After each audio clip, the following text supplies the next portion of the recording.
Hi, Bessie. Kung gaano nga yan kalaki, dapat ganun nga din kalaki yung pasensya mo. Maraming salamat nga po pala sa ninong ng anak ko na nagbigay nito. Kung ako lang tatanungin, hindi ko nga to bibilhin kahit gaano pa yung kamahal at kaganda. Diyos me. At eto nga si Dada Bessie, umuwi na nga siya galing trabaho.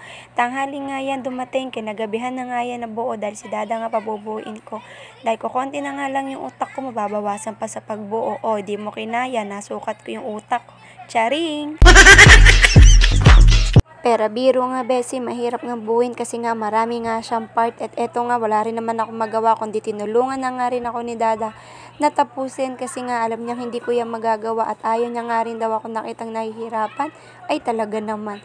Fast forward na nga mga Bessie, eto na nga no, natapos na nga ni Dada kinagabihan. Pinababa nga namin yung dalawang bata, pinaglaro nga lang namin sandali kasi nga rin kinabukasan may pasok nga. Eto nga yan Bessie, kapag wala ngang ilaw, nakikiusap pa nga si ate hanggang 9 nga lang daw ng gabi. Hindi nga rin uubra kasi Bessie dahil may mga times na hirap nga siyang gisingin. At ayan nga, pinagbigyan ko na nga sila maglaro muna ni Bunso. Mukhang masaya nga sila sa bagong laruan. Kinabukasan nga Bessie, nasa school na nga si ate, si Bunso na nga ang naglaro neto hanggat wala si ate.